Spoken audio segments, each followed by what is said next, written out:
Membership عطا کی، وہی نوجوان صحابی ابن عباس کو بھی انہوں نے ممبرشپ عطا کی، اس میں شامل کیا۔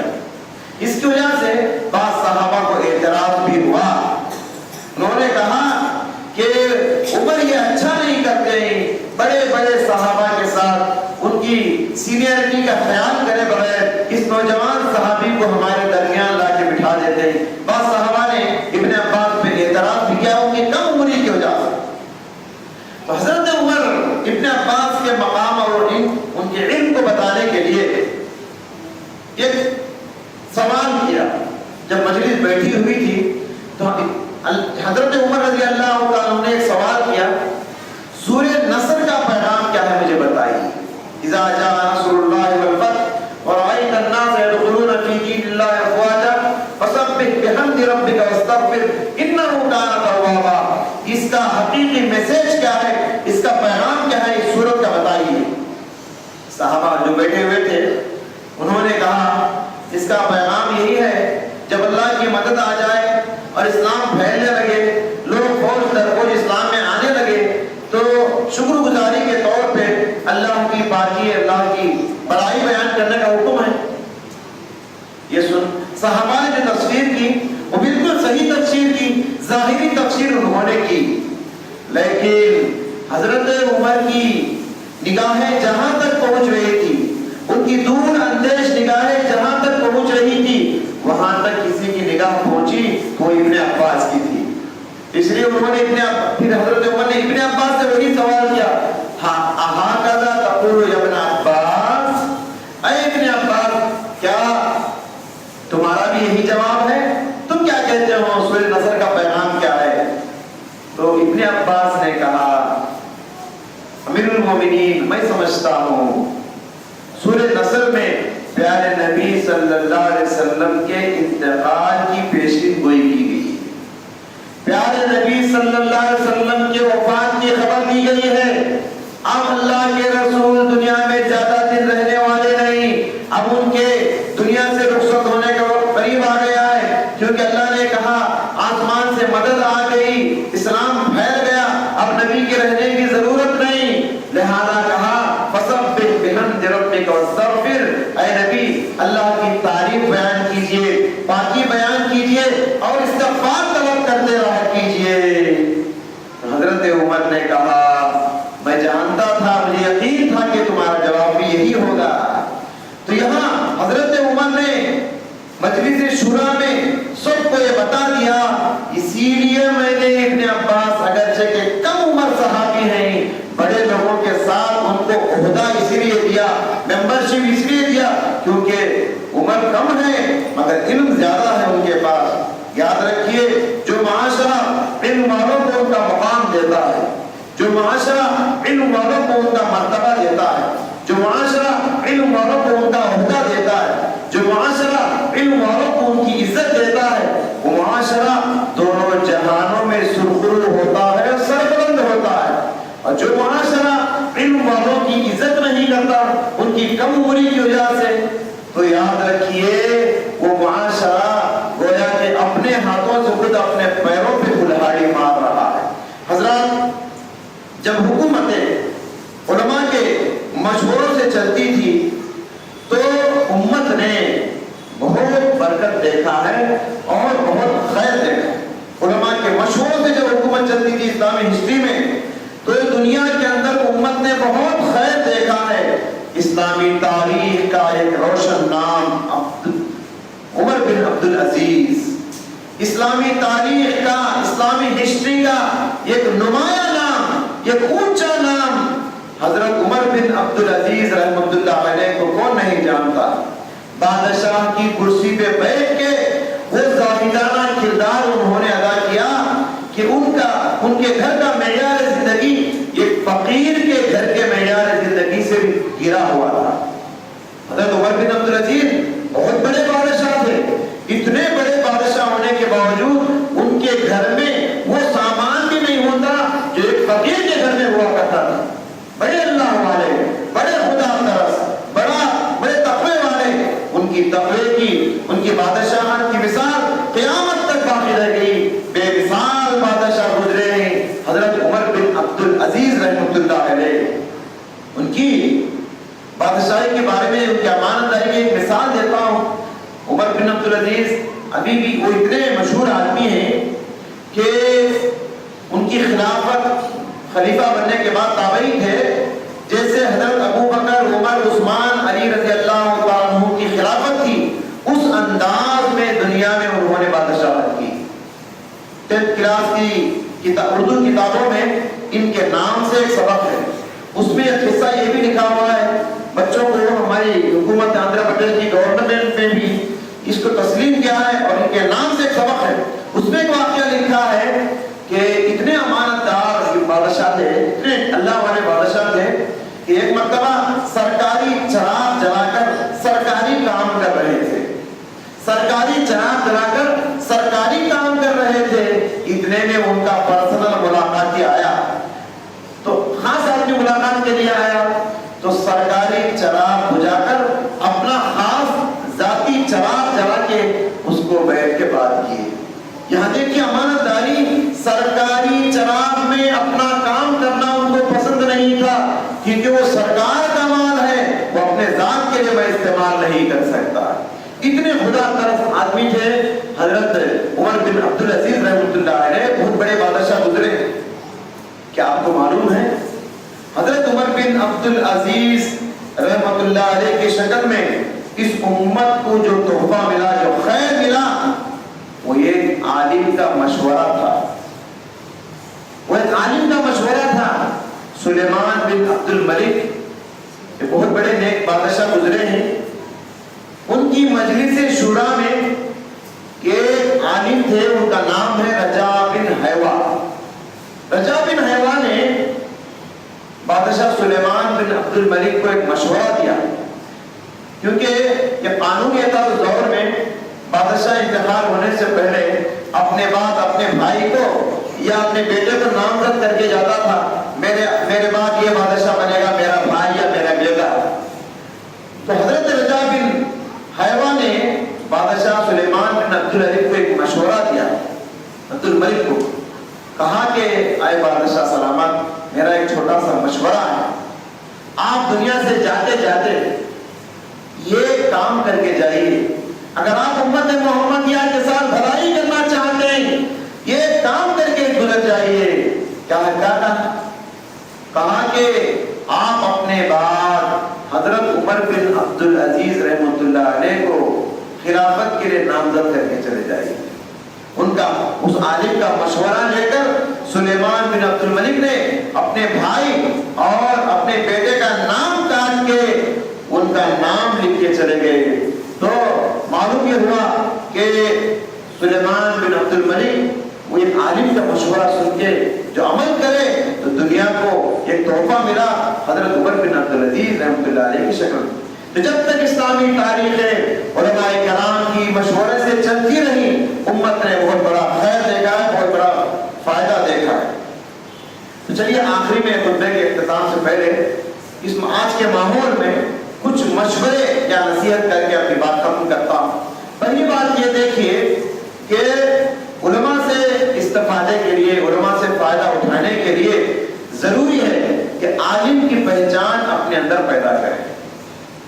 عالم کون ہے اس کی پہچان کرنا بہت ضروری ہے، کیونکہ آج مسئلہ یہ ہے ہم ہر تقریر کرنے والے کو عالم سمجھ بیٹھتے ہیں، ہر زوردار بیان کرنے والے کو ہم عالم سمجھ بیٹھتے ہیں، ہر چلا کر تقریر کرنے والے کو ہم عالم سمجھتے ہیں، ہر میٹھی زبان میں، اچھی زبان میں اسپیچ دینے والے کو، سامنے والے کو سمجھاتا ہے تو ہم اسے عالم سمجھ بیٹھتے ہیں.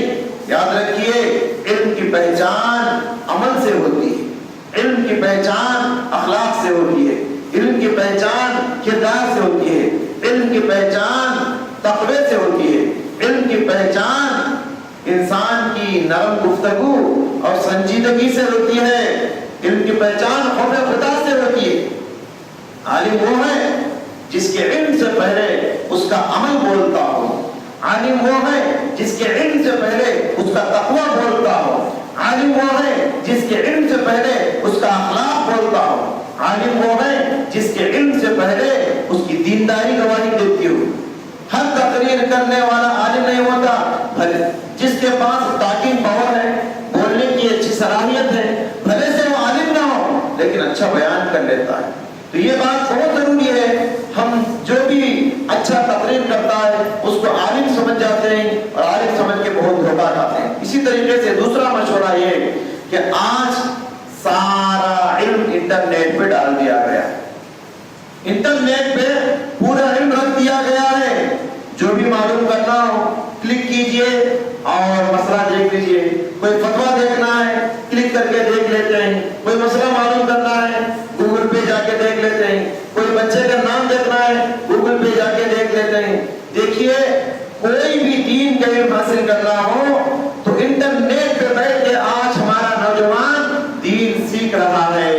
یاد رکھیے اس چیز نے ہمارے نوجوانوں کو علماء سے بے نیازی کا مزاج پیدا کیا ہے، اور یہ مزاج انتہائی خطرناک مزاج ہے، انتہائی خطرناک مزاج ہے۔ ہمارے پاس ایسے کئی واقعات ہیں، ایسے کئی مثالیں ہیں، بہت سارے نوجوان بڑے دیندار تھے، بڑے تقوی والے تھے، ان کا عقیدہ صحیح تھا، ان کا ایمان صحیح تھا، انٹرنیٹ پہ بیٹھ کے یہ دیکھا نہیں کہ بولنے والا کس فکر کا ہے، انٹرنیٹ پہ بیٹھ کے یہ دیکھا نہیں بولنے والا کس عقیدے کا ہے، بولنے والا کس نظریے کا ہے، اس کا کوئی مضمون پڑھ لیا، اس کی کوئی تقریر سن لیا، صرف یہ دیکھا کہ اس کی پگڑی لمبی ہے، اس کی داڑھی لمبی ہے، اس کا جبہ لمبا ہے، اس کو عالم سمجھ بیٹھ گئے اور اس کی ہر بات لینا شروع کیے۔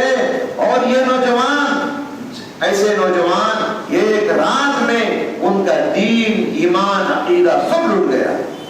اب یہی نوجوان اب حدیث رسول کے سلسلے میں شکوک و شبہات پھیلاتے ہوئے پھرتے ہیں۔ اللہ رسول کی کوئی بھی بات ان کے سامنے آتی ہے اپنے عقل کے ترازو میں رکھ کے تولتے ہیں کہ اللہ رسول کی بات میرے عقل میں آتی ہے کہ نہیں آتی ہے۔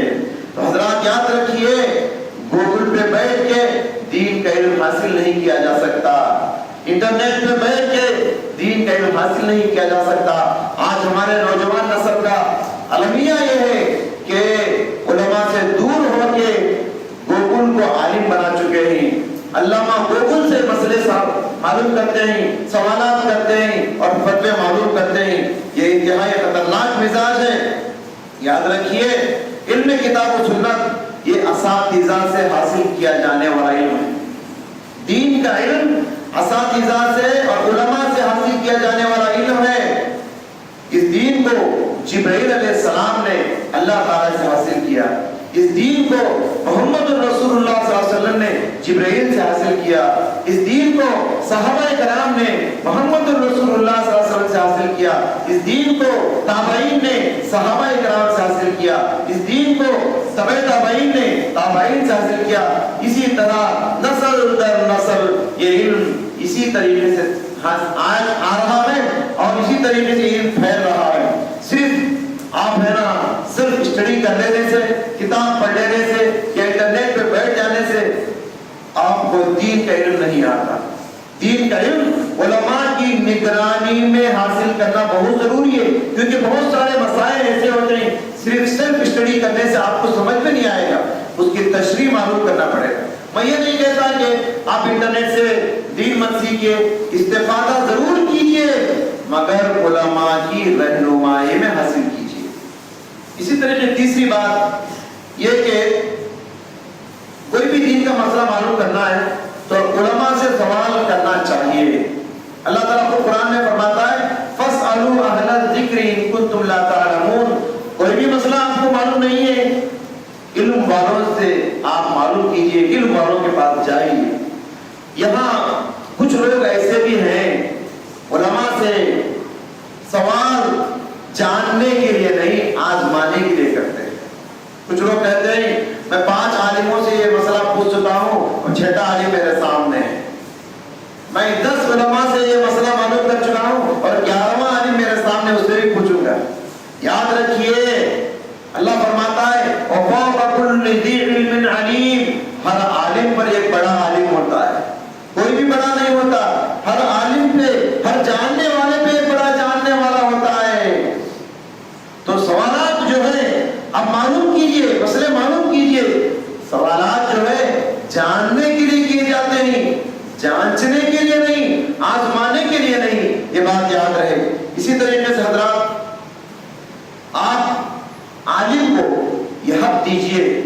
کہ اگر کوئی مسئلہ اسے معلوم نہیں ہے تو وہ کہے کہ بھائی مجھے معلوم نہیں، کتاب دیکھ کر بتاؤ گا۔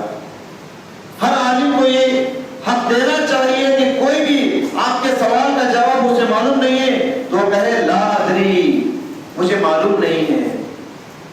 یہ امانت داری ہے۔ کوئی آدمی ہر سوال کا جواب دیتا ہے تو سمجھیے کہ وہ خطرناک ہے، کیونکہ ہر سوال کا جواب کسی عالم کے پاس نہیں ہوتا۔ دیکھیے موسیٰ علیہ السلام اتنے بڑے پیغمبر ہیں، خضر کے پاس گئے علم حاصل کرنے کے لیے، تو ہر سوال کا جواب میں کوئی کہتا ہے لا ادری، مجھے بہت سارے جوابات معلوم نہیں، تو یہ اس کے تقوی کی نشانی ہے۔ یہ عالم اللہ سے ڈرنے والا ہے، اس لیے ہر مسئلے کا جواب نہیں دیتا، کہتا ہے میں بعد میں سوچ کے بتاؤں گا، معلوم کر کے بتاؤں گا، یا واللہ عالم کہتا ہے یا لا ادری کہتا ہے۔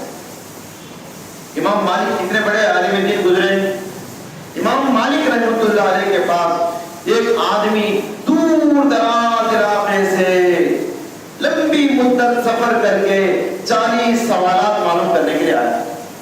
اتنے دور سے کیوں آیا؟